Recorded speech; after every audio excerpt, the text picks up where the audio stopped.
Of all the people that I've ever met, my daughter was so excited I was meeting you because The Good Place. Oh, yeah. Oh, my God. She was so excited. So wait, how old is she? She's 19 now. But she saw it when she was I don't know. a younger teenager. Yeah, but like she's watched the whole series over and over again, and like it's like big. Mike Schur, who did the writer-creator, Arrested Development, Parks and Rec, all these amazing things, really wrote an amazing show because it's about ethics, it's about purposeful living, wrapped in a 9-year-old fart sense of humor and with special effects. Yeah. It was kind of brilliant. It was great. Well, say hi to her and thank her. I will. And she knows she has very good taste, so. Nice. She does. She has nice judgment because there are other people who are like, Dad, no. That guy's no. He's mid. He's mid. You know? Mid. Mid is, or, just lame. But anyhow. Oh, Lordy. Kids, humbling. Yeah. How many do you have? We have 4. I had 2 girls, and Mary had a girl and a boy, and we got together when I was 45 and she was 40. And now we have them and 5 grandchildren. My God. Yeah, it really is like 12 to table when we sit down.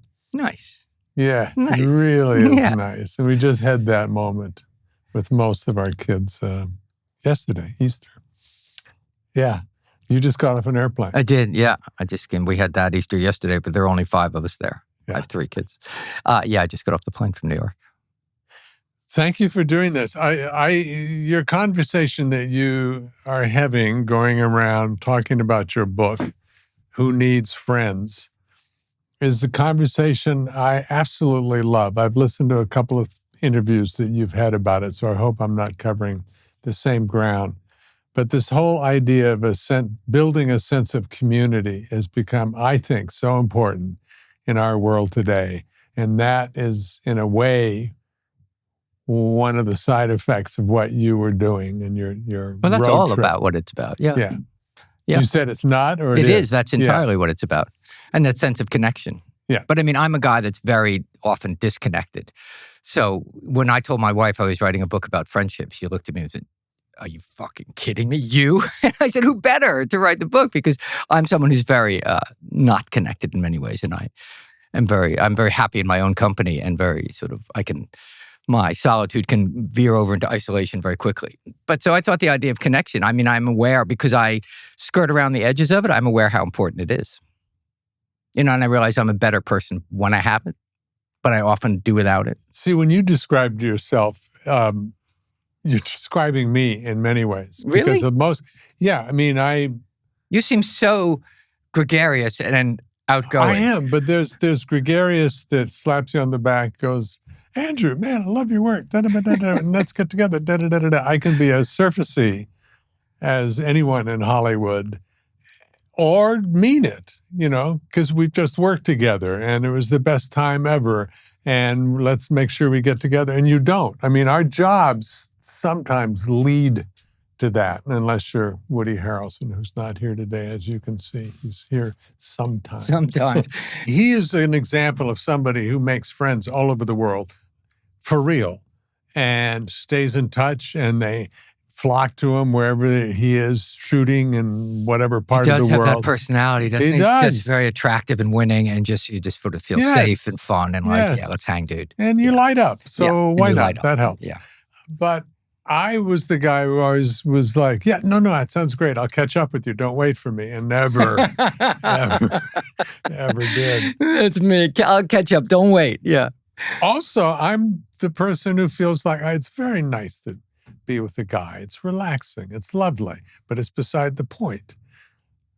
Women truly is where the point is. And that's probably because of how I was raised. My mother made more sense to me than my father did, logically, kind of emotionally. So I'm married to this astounding human being that I didn't find until I was 45. So I do rush home to her because I enjoy being with her. Do I still fall into lonely man? Yeah, no, but that's a really interesting thing, that notion of, well, it's kind of beside the point. Like, yeah, friends with a guy. Okay, yeah, that's fine. But that's a really interesting. I'd never heard it put so articulate. I'm very much the same way. It's like, but that tells you where your psyche has been the whole time. And so it's really interesting that I always felt safer with women. I felt maybe exactly because I was very afraid of my father when I was growing up. So I felt very close to my mother in this sort of secret way. So I understood quickly how to deal with women. And I had 3 brothers. So, I mean, I was around guys all the time. But, and it's interesting, most of my guys, my older brother Peter was my protector. And so when I went out into the world and we sort of drifted apart through life and things happening and just getting your own lives, all my friends, particularly even the guys I talk about in this book, were physically larger than me and slightly older than me and had the same quality of protection. You know, people, when I was doing this book, I asked a lot of people what the one word they would say for friendship was, and most people said trust. And someone asked me, Fonda, and I said safety, a feeling of safety, which encompasses trust, but it's something more than trust. It's just like you're looked after. God, I hadn't thought of that, but I feel the same way. I mean, my sense of humor came from finding the bully on the playground and making that bully laugh, and then I was the funny guy, so you didn't get punched. So it was about safety a lot. But you were also physically big the whole time. You were weren't you? Made big guys and bullies nervous, but not because I was a threat, because I was 6 foot and 120 pounds. They were afraid if they hit me, I would shatter into a million pieces. Because I was very little physically, and I always felt very physically small and frail. Yeah. I mean, I guess at some point it stopped being an issue, but when I was young, I always felt very, very insignificant physically. Yeah. So, but I also felt that way emotionally too, this whole sense of it. When I was doing this road trip, it brought up this whole notion of like, what is manhood? You know, having the books about male friendship. And so then it was, well, what is the idea of manhood? And it kicked up my whole thing in me where I always felt for years and years sort of that I was insignificant in the sense of manhood. I wasn't. You know, manhood in America has become, since John Wayne, I guess, since post-World War II, it's become this sort of macho, carry your own water, be physically strong, emotionally self-contained, carry your own water, and just deal with it. And I made my living on being, you know, a sensitive young actor. And so I was not that. I was never going to be that macho, strong, hard guy. And so I always sort of went under it in a certain way and felt very, but inside I felt very not man enough, whatever that meant. And that stayed with me for decades. Yeah. Decades. Wow. So many, I should stop trying to, you know, make connections between us, but I felt very much the same way. I kind of picked my mother because my father wasn't really emotionally available. So his bluster didn't feel real because he was being surfacey about emotions. My mother made much more sense to me. But because of that, I was a little bit of her confidant. That's exactly, you know? Dude, we have the same life. Yeah. That's exactly what I was. Like, I was afraid of my father because he was he was very angry guy. And only on his deathbed did I come to realize that was all fear. Yeah. You know, but my dad used to tell me he loved me, like, you know, all the time, 5 times a day. Oh, me too. And my father wasn't angry so much. He was just emotionally unavailable. But go on, please. Sorry. No, I wasn't trying to overlay them entirely. But my dad would tell me he loved me. And then but I thought as a small kid, like, well, how can that be? Because I'm terrified of you and you're yelling at me. If you're not telling me you love me, you're screaming at me. Right. So I took that to me. Like, I just couldn't reconcile those two things. So it was just really, anyway. So when I, like my kids now, I tell my kids and they tell me we love each other. Like my father who would say, I love you, pal. And I'd always have to say, I love you too, Dad. But I just felt it was such hypocrisy because it's like, I don't, because I'm terrified of you. I don't, I mean, I guess I love you, you're my father, but I was terrified of you. And, but like my kids, we say that all the time. And recently my son said, love you, Dad, as he ran out the door. And I heard him telling his friend as he was going on, I tell him I love him in case he dies before I get back. It's a good policy. Good policy. Yeah, I have to be careful because for me, it can almost be like punctuation in a sentence. It is, But look, you know, there's worse punctuation. Yeah. You know? Yeah. Because it's also true, particularly kids and whatever, they can feel the authenticity of it. Even if it's a bit rote, they know that's true. It's just checking that box. Yeah. And that box is legit and authentic and real. Yep. Let's back up because I've been, reading in the last 2 or 3 days stuff that you've written and about you. And so we know you as an actor. We'll go back to that. But when did the writing start and how? Because this is an amazing book and it's a great conversation, but it's not Andrew, the movie star, all of a sudden deciding to write a book. You've been writing for a very long time. I have. Yeah. I started writing 25 years ago because how long's a piece of string, but I began as a travel writer. I started writing about travel because travel changed my life. I felt travel was like this, I've drunk the travel Kool-Aid. I felt travel was not about bucket lists and, Instagram posts, but about something that real and powerful and can change your life because it changed mine. After I was done being sort of a young movie star in my early 20s, and then I was just sort of caught in the backwash of that, I started traveling the world alone. And I found the further from home I got, the more at home in myself I felt. And then one day I was in Saigon and I had a great day and I just picked up a piece of paper in my hotel room and I wrote down what happened. And I realized at the end of it wasn't a journal entry. It was a story I'd written. And I felt the same way when I did that I felt when I first started acting at 15 years old, in my high school play. My wife is Irish. She has these good Irish sayings. One of them is, I felt like myself from the toes up. And I felt like that when I was 15, when I walked on stage as the Artful Dodger, and I felt the exact same way 15 years later when I wrote that story in Saigon. And I thought, oh, there I am, And so I just kept doing that. I kept traveling. I kept writing these things and I had no intention with any of it until for years.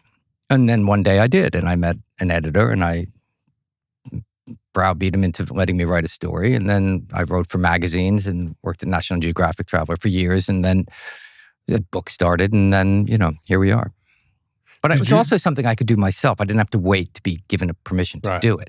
And did you know you were a good writer in school? Was that No, I was a terrible writer. I never wrote anything. I never read never read anything, never wrote anything in school. I was terrible. I was very interested in pot. To me and Woody would probably get on well, but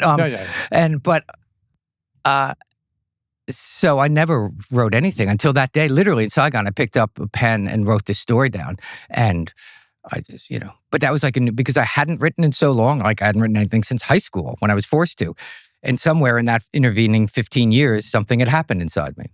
Did you save those early writings? Yeah, I published that one. Won an award, and I've saved all those. Saigon. This thing in Saigon. Yeah, and I used to get those little moleskin pads. I still do. And, that's a good travel writer does those little pads. And I just fill them up and fill them up and fill them up. And, yeah. And was this before or when did, is it Camino de Santiago? Camino de Santiago. That's what started me traveling. To put this all piecemeal, I was, can I just back up for one second and say one thing? This is my podcast. It's called The Ramble. And this will lead right into the Camino because I owe you a great, great debt, which you don't know.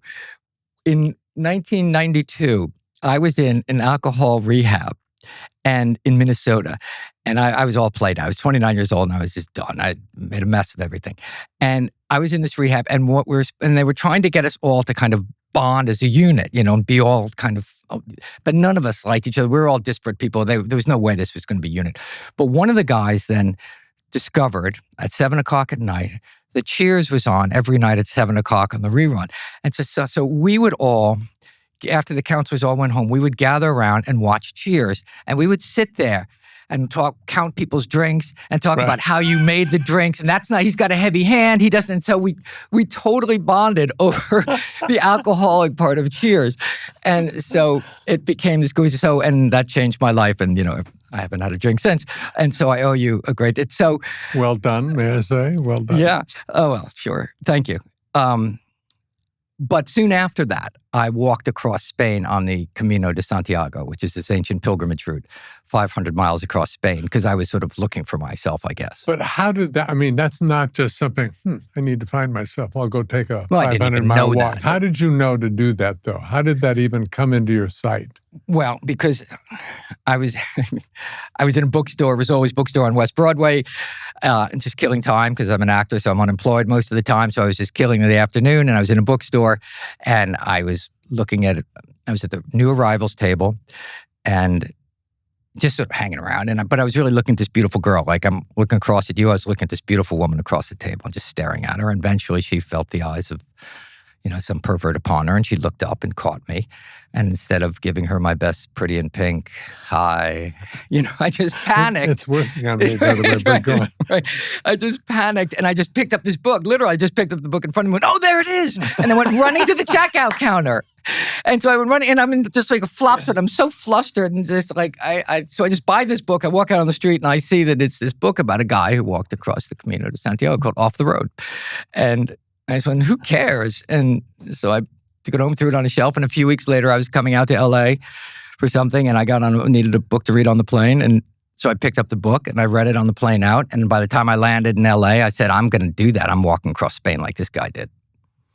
And this being the very early 90s, there was no internet, right? The only one on the internet was Al Gore. And so in the back of the book, it said that Jack Hitt, the guy who wrote it, worked at Harper's Magazine. And so I never heard of the Camino de Santiago. I didn't know anybody. So the only one I knew was this guy who wrote the book. So I called up Harper's Magazine and said, hey, can I talk to Jack Hitt? And hold on, this guy gets on the phone. Hey, Jack Hitt. I went, hi, Jack. Listen, you don't know me, but I read your book. And he was like, you read my book? He was thrilled, right? Know the feeling. Anyway, so he told me all about it. And so I went to Spain and walked across Spain. What does that mean? That means you have a backpack? It means you have a backpack. You have some food? No, but change of clothes? It's not like walking the Appalachian Trail or something where you're out there on your own. They're towns. You walk town to town, village to village. It began because in the 8th century, the Catholic Church said the bones of the Apostle St. James have been found in the farther westernmost reach of the Iberian Peninsula, and anybody who walks there gets half their time in purgatory knocked off. But what it was really about was real estate, because Islam had taken over Spain and the Catholic Church wanted it back. So they said, while you're marching across Spain to get your almighty soul purged and get your time in purgatory knocked off, kick out the damn Moors. So it was really about the Crusades and all this kind of stuff. And so real estate. Yeah. So little towns sprung up along the way. And so I would sleep in a town each night along the way. Very cool. How long did it take? About a month. Physically, not an issue? Easy? Physically, it's fine. Wow. I was just so impressed. I did it recently a few years ago with my son. I did it again, yeah. But, excuse me. But I did have a sort of white light experience, which changed my life while I was doing that. The first time I was walking, I was halfway across, and I was hating it. I hated it every day. It was awful. And every day was worse than the day before. I was lonely. I was miserable. It was just, what am I doing? What's the point? I hate this. And I suddenly was on my knees sobbing in a field of wheat and had this sort of temper tantrum. And I finally, as I settled down, with snot running down my nose, and just having this, after this tantrum, I suddenly felt like I did when I was 15 years old, when I walked out on stage as the Artful Dodger. I just felt like myself in a very real way. And I realized, and I felt very light, and I realized in that instant, I didn't have something that I'd always had, and I just didn't have any fear around me suddenly. And I realized in that instant what a fearful person I'd always been. I never knew I was fearful until that moment of its first absence. You know what I mean? When I felt like myself. And so, and the other time I'd had it before that was when I walked out on stage as the Artful Dodger. I went, oh, there I am. I was fully taking up space. And the same way in that field of wheat. So that's what led me to keep traveling. I thought this happened while I was traveling. I'm going to keep traveling. And so I kept traveling the world. And that led to the writing in Saigon, which led to books, which led to me sitting here. Fear. Another thing. Woody Harrelson once took me aside. I was going to get a divorce, and I was all scared, and I was all this. He said, Teddy, why are you so fearful? And I had never thought of myself as fearful. And it was like, oh my God, I really am. I mean, to this day, I have to say to myself when I feel fear, it's like, you know what? Shut the fuck up or die. Go ahead. Just die. It's like, oh, all right. That I have to ground myself to that level to not experience some degree of fearfulness. Fear has been such a dominant thing in my life. And we do this living, what we do for a living makes it seem like, oh, how can you be afraid? You go out there in front of, but fear has influenced so many. I think so many people are dominated by fear and don't know it, but they don't want to admit it either because that admits weakness. And one thing a man can't be is weak. Yeah. So you don't want to admit fear. John Wayne was scared shitless. Let's just tell the truth. Right? Right. And I just did a play for the first time in 20 years, and I just finished last week, and they asked me if I wanted to do this play, and it was in Dublin, and I thought, they said, "You want to do?" It was the Crucible, the Arthur Miller play. You want to do the Crucible? And I went, "No." And I went, "Whoa, that was a quick no, wasn't it? I guess I'm really scared to go do this. I better say yes." And so I went and did it, and I have to tell you, I really regretted it. I was terrified every night, but it was a great thing for me personally to walk through. Great thing personally to walk through. This is why I'm doing this. One of the many reasons, but one of the big ones is it scares the shit out of me. Really? Yeah. It's so interesting because when I talk about fear to people, they go, "Oh, I'm surprised to hear you say that."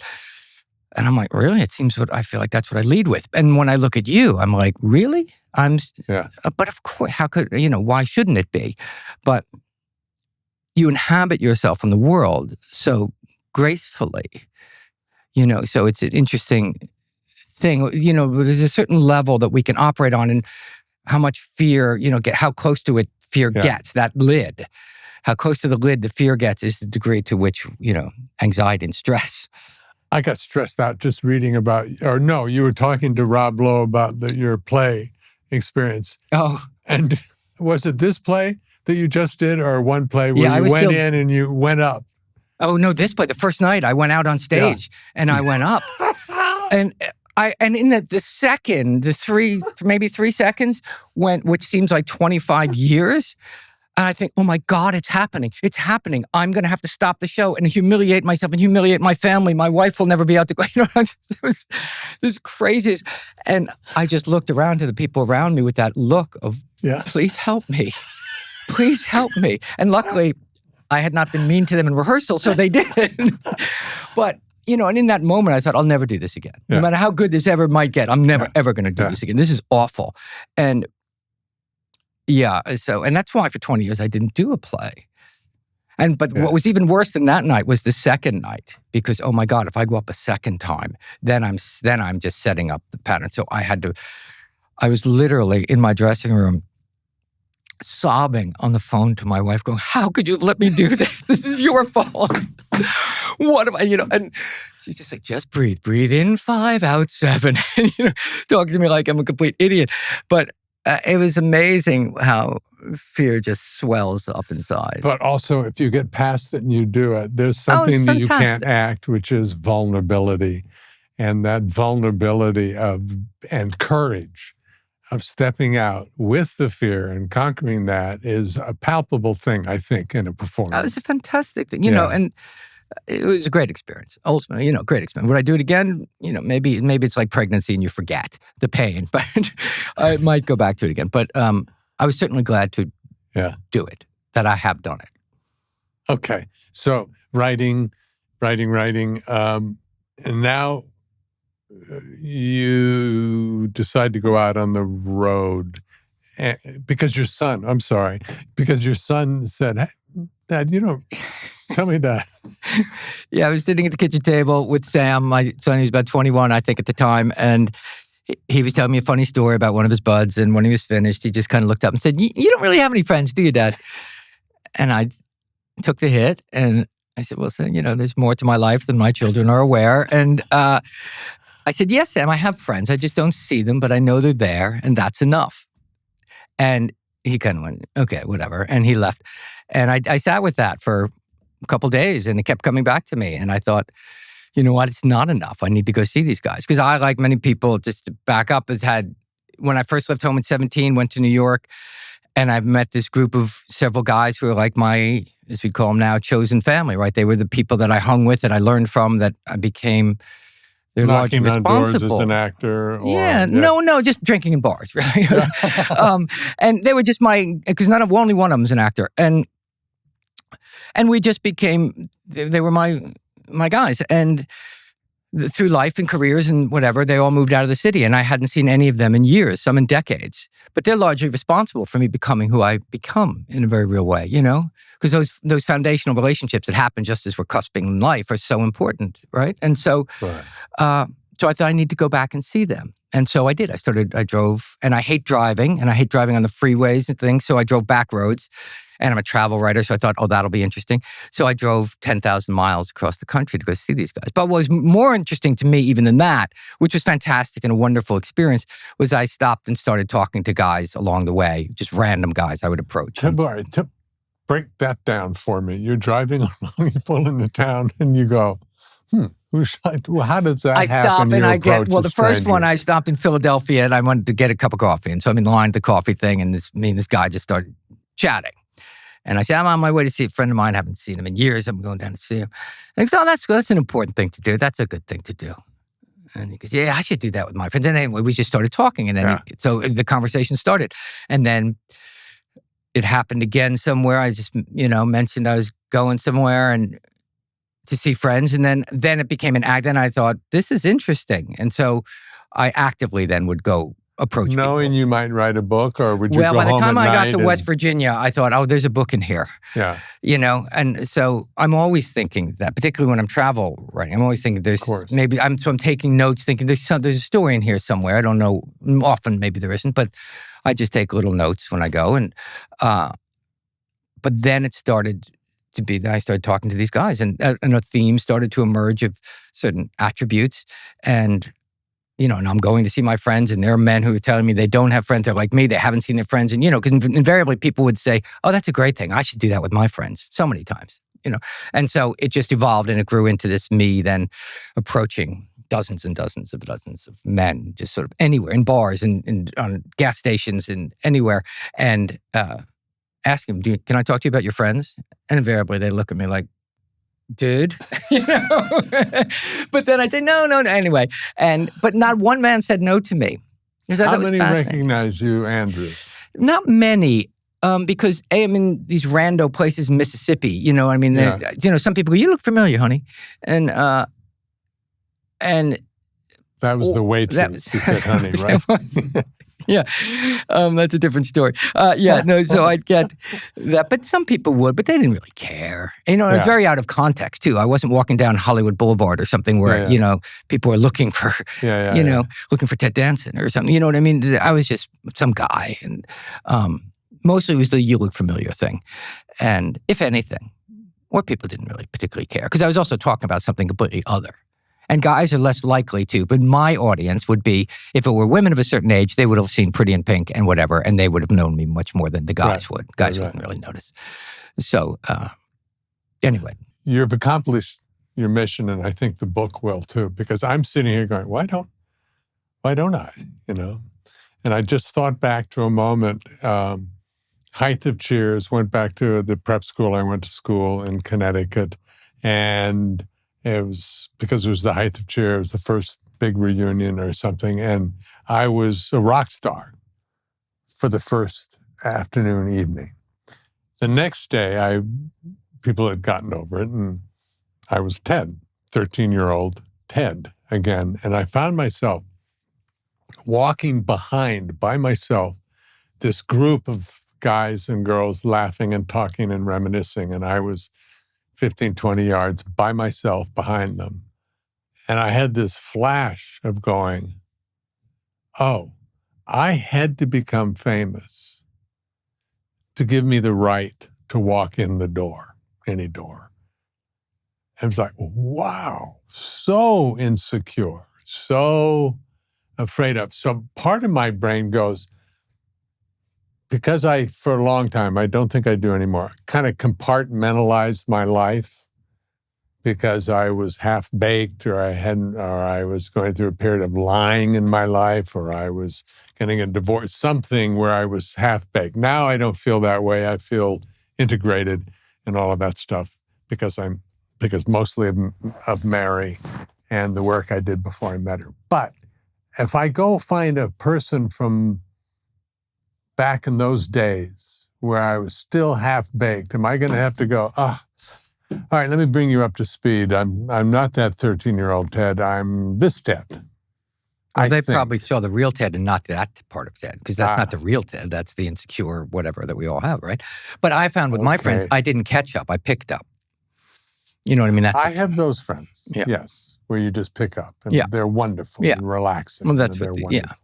and that's what my experience was with these guys. I mean, I wasn't going to every relationship I ever had. It was just these several guys who were meaningful in my life. It's such a valuable conversation, I think, because we're now at a period where technology just makes us isolated. The conversation about creating community and the health benefits and the health benefits is staggering. When I started to do the research and I saw all the problems that come from loneliness, it's staggering. Like the physical manifestation. I always used to think, loneliness, it's just sad. But no, it's like 50% increased risk of dementia, 38% risk increase of heart disease, and the list goes on and on and on. Yeah. It's staggering, the physical manifestations of it. I saw it with my mom when she retired. She just fell off a cliff. Yeah. And I just saw her isolating and then getting sick and then going to dementia. It was just because her world just got smaller and smaller. One of the other reasons I went on this trip, which I didn't know, I sort of remembered halfway through kind of because it stuck in my head again, was my wife, after one more time of me saying, no, I don't want to go out to whatever event she wanted me to go with her. She just turned to me and said, your world is getting smaller.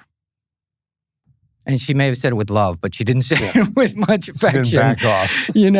And I was like, I heard that. And that's true. Because like I say, I'm a guy who I'm very content in my own company. And I think I'm great company to myself, And I don't give myself too much of a hard time about it. But I crossed that invisible line of isolation. And it's not good for any of us. So. Wow. The acting light bulb hit you doing Oliver, right? Yeah. And your dad, your mom, totally, how old were you? 15, like in high school, like 9th or 10th grade. Yeah. No, I knew it was an important thing that happened in my life because I didn't tell anybody. I knew, it's like that little, the image I use is a little candle, a little light had been lit, and anybody walking by could have just gone and blown it out. Uh-huh. You know what I mean? So I didn't tell anybody that. I just thought, it was cool. Yeah, it was fun. And which became my go-to sort of posture out in the world when I started to become successful with this sort of, aloof kind of disinterested Yeah, it was kind fun. of. Yes, no, it's great. It's cool. Yeah. When I was terrified and thrilled at the same time in equal measure. But so anyway, by the time I went to college, was going to college a few years later, I said, NYU. Well, yeah, but as I was applying, I said, I want to go to college for acting. And my father said, no son of mine is going to be a fucking thespian. Wow. And so I realized, you were right not to say anything a few years ago. But by that point, several years later, that little flame had grown to be like, I'm doing whatever I want. I don't care what anybody says. That's what I'm doing. And it was the only college I got into, so they let me go. Wow. So off you go. Yeah. Where do you live? In one of the dorms, or are you? No, I couldn't get in a dorm because we lived too close to the city. So I got an apartment. And those are the days you used to walk around just knocking on doors. And that's how you got apartments. This is 1980. What year? 1980. So the city was just coming out of bankruptcy. It was fantastic in New York then, and terrifying, but fantastic city. And and so I had a little one-bedroom off Washington Square Park that with $725, which was way too much money. So I had to get a roommate, and he slept in the bedroom, and I slept in the living room. And and so I went to NYU for 2 years, and then I got kicked out. So because I didn't go. But why? But was this not Tisch, or was this I was not at Tisch. I was in the theater, the undergraduate drama department. So you'd go to acting 3 days a week, and 2 days a week you'd have regular school. And I just didn't go to the regular school. Yeah, it didn't interest me at all. Yeah. So they kicked me out. And so, but then while I was worrying about how am I going to tell my parents this, literally, there's an ad in Backstage Magazine. Remember Backstage Magazine? This unemployed actors kind of thing. And they had auditions on it. And a friend of mine called me up and said, look, there's an audition for a movie. They're looking for someone 18, vulnerable, and sensitive to be this lead in the movie. Open call. And I was like, dude, that's me. 18, vulnerable, I got this. So I went up to the Ansonia Hotel and there were 500 other 18, vulnerable, and sensitive kids. Hotel, right, on classic, 73rd and Broadway. Yes. And so I went there and I waited for hours with all these other 18 vulnerable and sensitive kids in the hallway, just sitting slumped against the wall in the hallway, and you'd inch your way down the hall, right? And eventually I walked in and I gave the person my picture. I'd just gotten a headshot done because a friend of mine wanted to be a photographer, so he took my picture. And then I had done one play for a weekend, and the casting director looked at it, David Rubin, who looked at it, and he said, you spelled the author's name wrong. I was like, oh, okay, sorry. Anyway, so he said, well, why don't you come to the office tomorrow? And so I did. And 10 auditions later, I was the lead in the movie, playing Jacqueline Bissett's young lover in a movie called Class. So it was like winning the lottery. Yeah.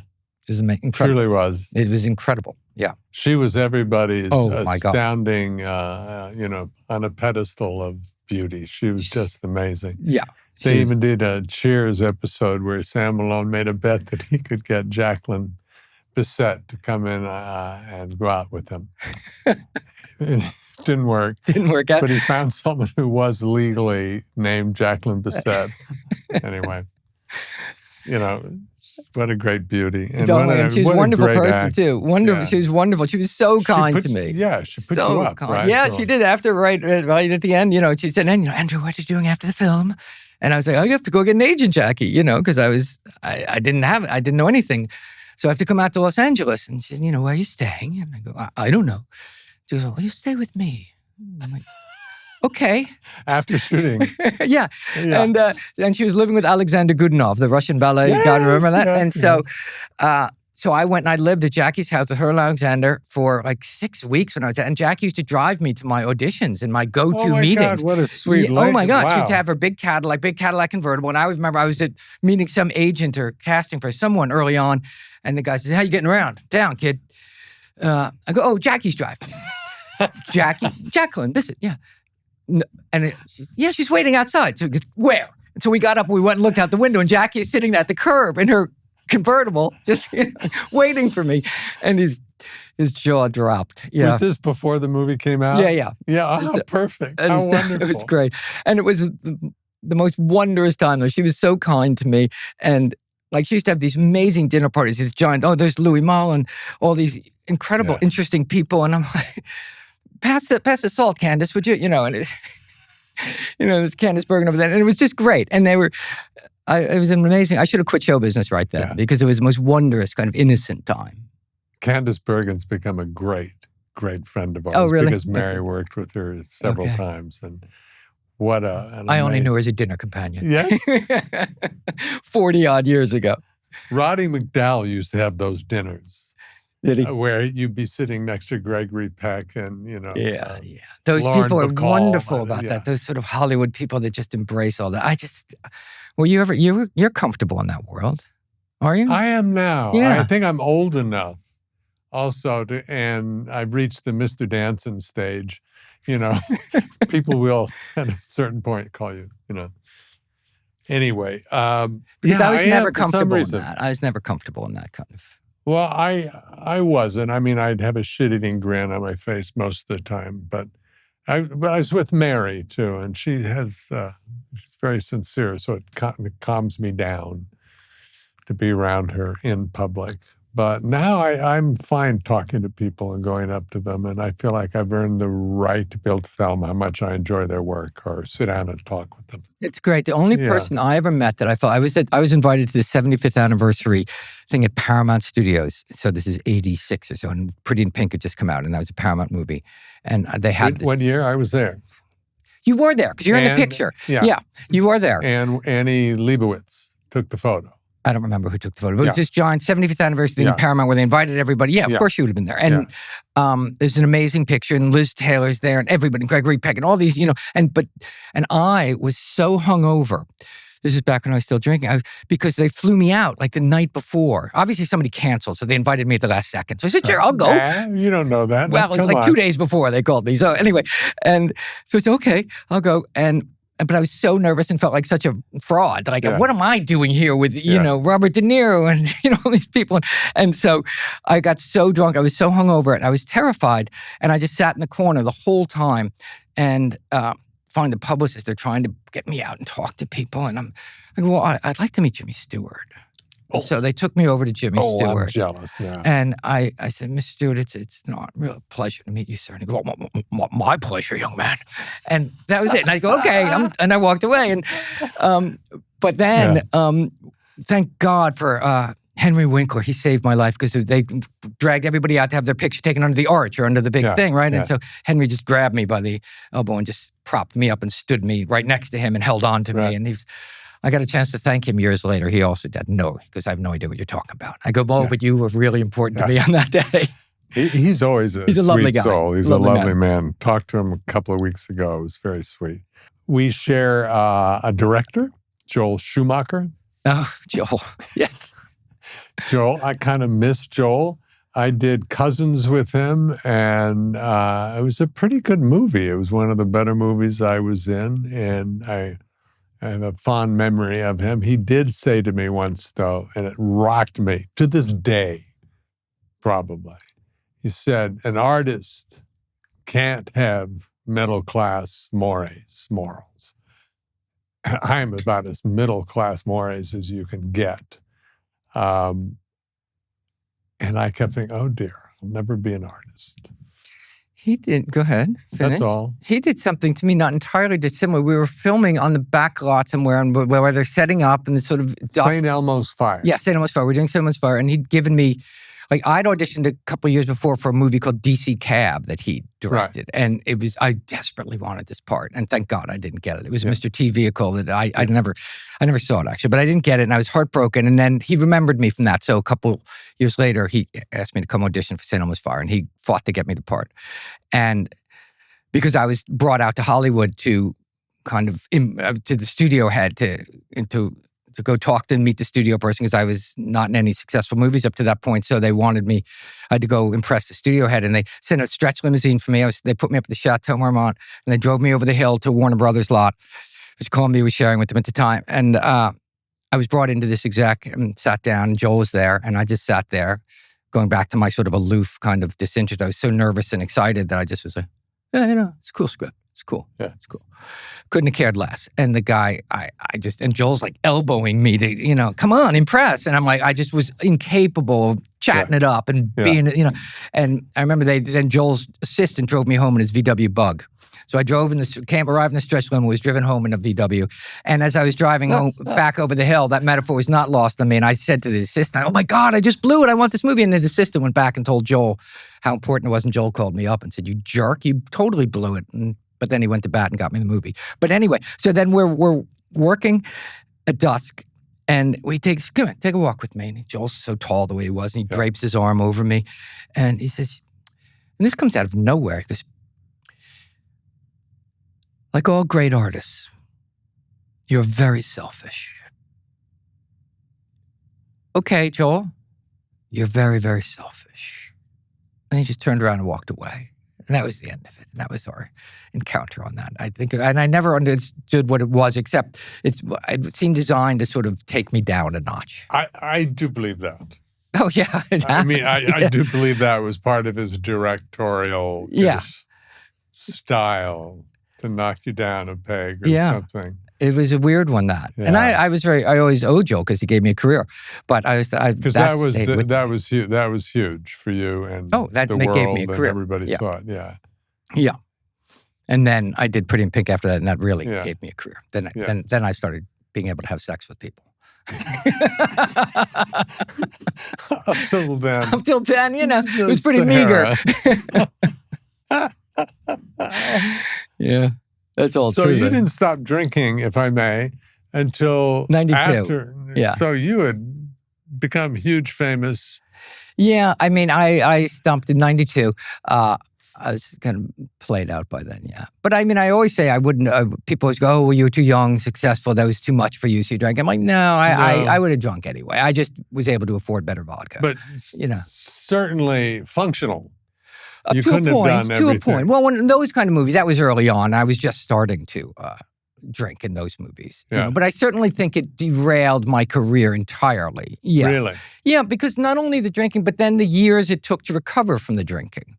I was so clouded for years after. And by then, that moment had passed. And I had no wherewithal what to do with that moment anyway. Had I drinking not been a part of my life, I don't know that I had the wherewithal to sort of position myself what's next and all that anyway. I often think that my level of success,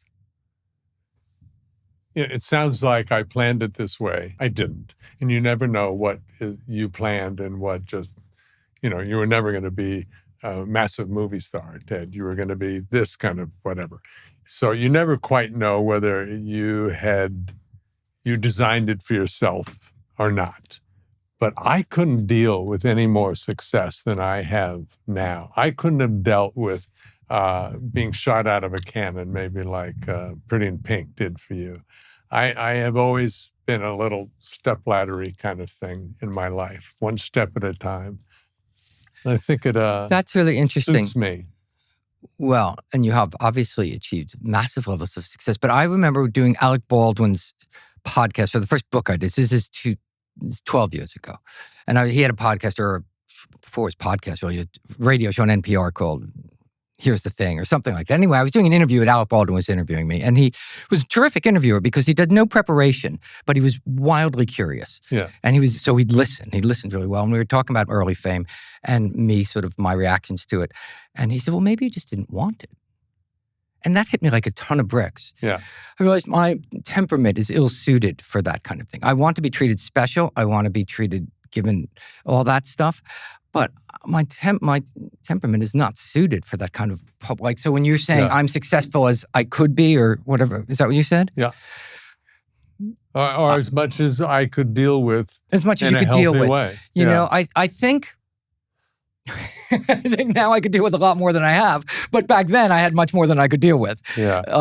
You know, and I think I recoiled from that. And that hung with me for years. And for years after I stopped drinking, I sort of soldered success and drinking onto each other. Right. I imagine one was like a rock and there was a metal plate. I had this visual, this metal plate just sort of stuck onto it. And it took me years to sort of have that have them separate because they had nothing to do with each other. But would it be fearful to be offered a big movie? No, now? I don't think I'd blink. You know, in the way, just like, sure, fantastic. Let's go. I mean, I love. Why not? I love. Yeah, why not? I love to work. Where I learned how to work when I was young. I didn't know how to work, but I learned how to work, and I love working. And I place like many of us. You know, I place myself by working. Yeah. You know, it's one of the things I found on the road talking to people, all these men, you know, the degree to which we feel we're providing, quote unquote, is the degree to which we have self-esteem and feel good about ourselves. And the degree to which we feel we're falling short on that is there's all sorts of things, that manifestations, anger and resentment, all sorts of stuff happens to men. Sad, but true. Oh, really every guy true. I talked to about, I said, do you feel a need to provide? And every guy was like, yeah, of course. And my wife is much more capable than me in so many ways and all that. But she goes, you don't have to feel that way. And I'm like, I appreciate you saying that. I know you mean that. You don't understand. And it's like, that's why I said in this book, and it's like what I get from men is not better than what I get from women, but it just hits differently, as my kids would say. It hits it, you know, when I tell a guy I feel this, and they're like, of course, Andrew. Yeah. Like, that's a no-brainer. Of course I feel that way. And just having them sort of acknowledge that just takes the curse off that. Yeah, I agree. Because if I've shared with family now, because they're old enough, kids and in-laws and my son-in-law and my, son-in-laws, I can share stuff I'm going through, which I've shared with Mary. I'm not keeping, but the level of, yes, of course, because probably also I couch some of it with Mary because I don't want to scare her or appear, oh dear. I don't want to put her into, oh dear, worry for me kind of thing. So I am much more explicit, I think, with guys. And it's a shorthand and it's more, and I get comforted when they go, yeah, of course you feel that way. And do you do this with your kids? Not my kids, more my son-in-laws. Okay. But still, I asked that because it's like when I wrote a book about this few years ago, but my son called Walking with Sam, where we walked the Camino together. And it's like I was trying to transition my relationship with him from being parent-child to sort of adults. Yeah. And like I couldn't model that because I didn't have a relationship with my father once I left home.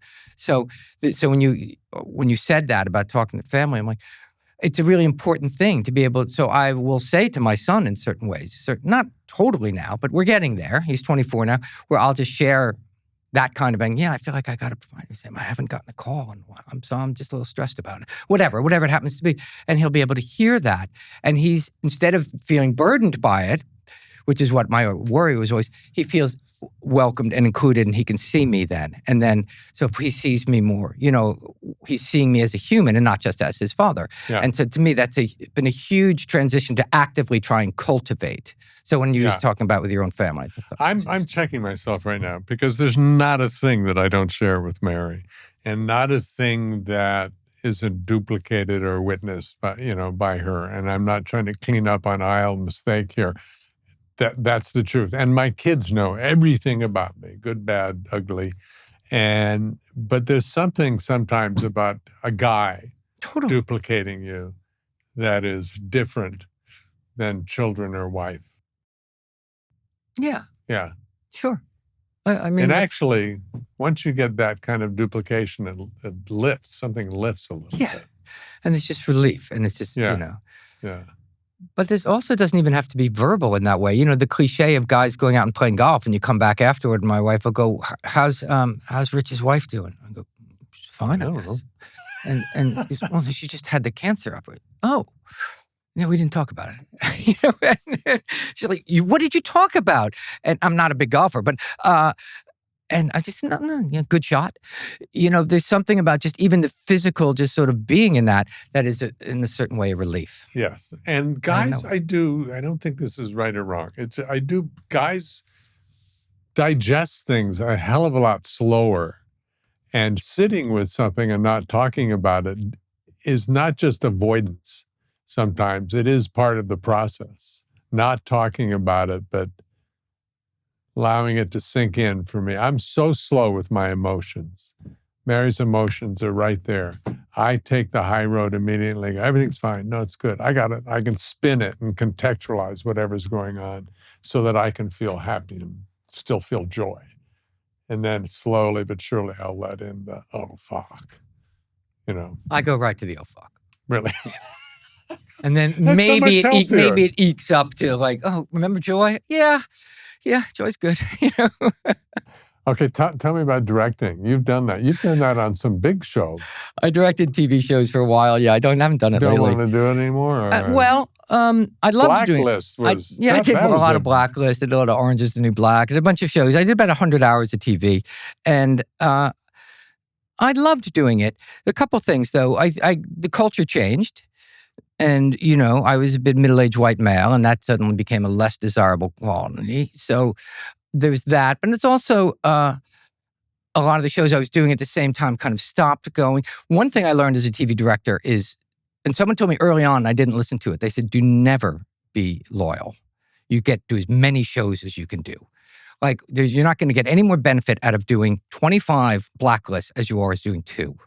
So, but I was like, oh, I love doing the show. I love working with that gang. I love working with the people, Genji Cohn. I love working on that show. And the agents are going, no, you've done 3, you've done 4. That's enough. You don't need to do 20 of them because, and so I'm turning down all these new interesting shows because I wanted to be loyal and feel a part of something. Particularly, I'm a freelancer, right? I've freelanced my whole life. And so getting to be a part of something always feels good. But I should have spread the net wider constantly. But I've never been a good businessman. So I just went, no, I like it here. It's warm. I do a good job. I like the show. They like me. This is great. Let's keep doing it. And so, I can wear a groove into a rut pretty good. And so, what about fiction, writing fiction? Well, I wrote one novel. I wrote a young adult novel. And what I'm going for is why not write a screenplay and direct it and act in because it? I have written a couple. In all frankness, it's impossible to get people to read them. I'm not the guy to push a rock up a hill. Right. I'm not going to wait for an actor for 2 months to read it, and then I just can't do it. And then beg. I know how to work. I know how to be on the floor and go to work, and I'll make it as good or better than most people. But I can't go hat in hand to people. I just can't do it. I'm not a salesman, so I can't. My dad was a salesman, so him trying to hustle people and get people on board and charm them. I saw it and I was just like, I can't do it. But if like I say, I'd put myself up against anybody on the floor going to work, but I'm an utter flop at trying to hustle. Okay, you need to act again.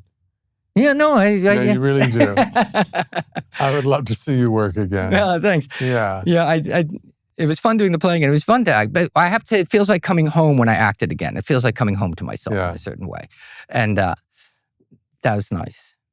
I mean, that's why I did, I didn't plan to become a TV director. I just I was acting on a show, and the director who was coming in pulled out of the episode right before, and I was sitting with the producer and said, "I'll direct it."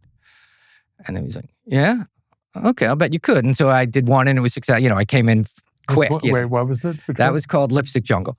And I'm like you, have been on a set for my whole life, so I know where the time is wasted. So I was fast. I was fast and decisive. And to be a good TV director, you need to be fast and decisive. And that's it. And if you have a good idea, you're Orson Welles. Yeah. You know what I mean? If you can make a good transition, oh my God, he's a genius. And I enjoyed doing that. But like you mentioned, I have never had a plan. There's never been a plan. I just sort of then, nobody's giving me a job, I'll make up my own job now. Okay. And I liked writing. Okay, I'm going to go write a book. Yeah. I have never had a pile of scripts for me to choose. Oh my God. I literally, never.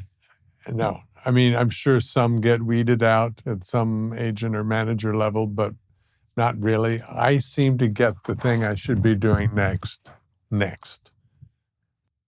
It's so interesting because looking at you from the outside, it seems like such interesting choices. And I see how that choice led to that choice, led to that.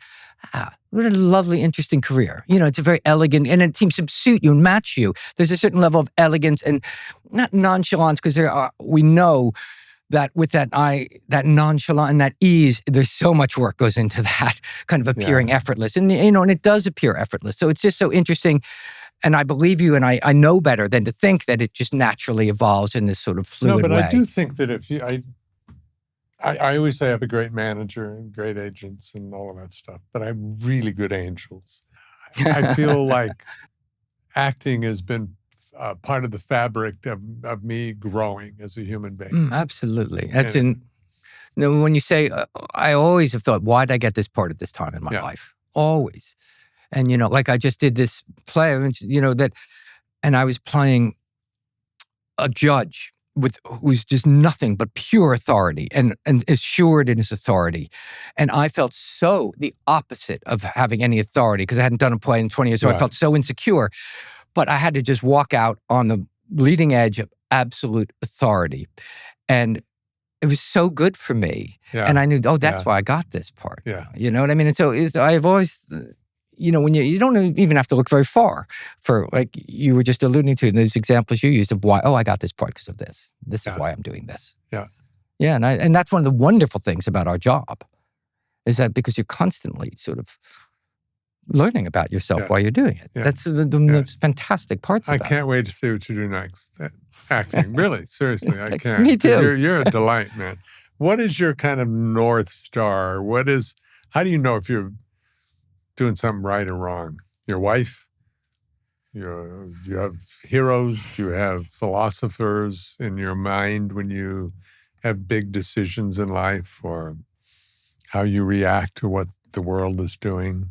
That's a really good question. I don't know the answer to that. It's just a feel. It's just a feel job. I was sitting with my wife yesterday talking, and she's 10 years younger than me. I'm 63. And she's in her early 50s. And I said, this is not an avoidance of your question, but I go, your 50s are very different than your 60s. Like 60 threw me. So I thought 60 is the beginning of being old. I'm like, I'm young old now. You know what I mean? It's the beginning. And I was famous for being young. How did I get to be young old? And so anyway, and so when you tell me you're 78, she said, it's shocking. Because you look incredible and you're so you. But that's the thing. We're still us all the time. So anyway, I was talking to my wife about being in your 50s, you still have this energy and this drive and things. But my ambition and drive now is different. And I'm not sure where it is right now still. I'm not sure. It's clearly transitioned from my 50s when I was doing a billion TV shows, directing and working all the time. And now I'm working less, and I did this book, and I'm in an in-between kind of thing, which is why I think I went back to acting to kind of, that's my first sort of baseline for myself. So I went back to that and said, okay, where am I at? And it was so interesting to go back to, because there's certain things I can't do anymore, but certain things I can do so easily now that I could never do. And so that was interesting to come back to it after such a long break and realize, I've got this now. I don't have that anymore, but I have this now. And so my North Star, I think in some way I've gone back to acting because that's probably bringing me home to myself in a certain way. If that makes any sense. Yeah. So I don't know though. Have you ever felt this, I'll pick your brain then, because you seem so buoyant about your career and or show business. I've found myself so many times discouraged and disinterested to save myself from pain when I felt disappointed. Yeah. And you seem to not fall prey to that. You understand what I mean? I do. I mean, I have fears like crazy. You did what, 6 months, 7 months of acting? Let's go 10 months, 12 months of acting in your first 3 big films that shot you up into the world, into the universe. I did 11 years of being put out into the universe. I did have a much longer, learning curve than you did. You were shot out into the world in 1 year. I like to say that I was a fast starter, but a slow developer. I blossomed late, even though my first thing was so, like I was alluding to earlier, I learned how to work long after my fame, my successful blush with notoriety. Then I learned how to work. And learned that I loved the work. And I had an acting teacher when I was a kid. She used to always say, just the work is all you have. You always go back to the work. And I'm like, whatever, lady. And I realized, but that is so true. Yeah. It's like, that's all there is going to work. The work is and the work in and of itself is so satisfying. Because who knows whatever happens after it. And as you know, like, you think this is going to be hugely successful and it's just a dud. That little thing you knocked off without even thinking, oh my God, that went through the roof? Like Pretty in Pink. I thought this was a ridiculous movie about a girl wanting to go to a dance and make a dress. I'm like, wow. And I felt like it was a step down because I'd already been in St. Elmo's Fire where I was playing a college graduate. Now I'm back in high school carrying books. Yeah. I'm like, oh God, I'm a failure. This is the mentality of 22. Yeah. But so you never know what's 22, see what I mean? Oh my God, I couldn't handle what you handled at 22. I couldn't. Well, it was interesting to go back. I made a documentary about all that, the Brat Pack stuff, a couple of years ago, and it was interesting to go back and look at it. I had so much more affection for my youth because in many ways I felt like a failure after that. I carried around the sense of failure after that for years. And to go back and kind of I had so much affection for myself and for the rest of the people that I didn't have when I was young. Right. Because, you're young, you're scared, you're trying to figure out what's next. Oh my God, stuff's happening, and all that crap. But to like, and yes, I had affection for them, and that was great, and to see them. But I was much gentler on myself. Like, oh yeah, you did okay. You did fine. You did okay there. I mean, with what you had, and like, what else could you have done? And with a desire to have a little sip, I mean, what else could you have done? You know what I mean? So, I think about that. It's the greatest thing that ever happened to me. Not stopping drinking, but the fact that happened to me, that getting so derailed by drinking, that, the cracked vase lasts longest, that old phrase. There's something that is my greatest strength has come from that. And not the stopping of it. Yes, of course, the stopping was a prerequisite for that imperfection to have become. Am I making any sense, You are. Here's my 2 cents. You got to be around people and monetize it however definitely monetize it. But you have to be out around people sharing who you are because you are that cracked whatever vase or whatever. But you need this is a really good, Andrew. Right now, this is worth sharing. It really is.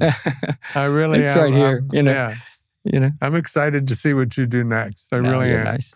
And I'm going to read your book, not just read about it. You can listen to the audio while you're driving. Andrew, it's me, Ted. I'm listening. What a pleasure talking to you. Thank you so much. Thank you. Yeah. Say hello to your wife. I will. And your kid that liked The Good Place. Willow, the rest yes. of them, you don't have to say hi. Yeah.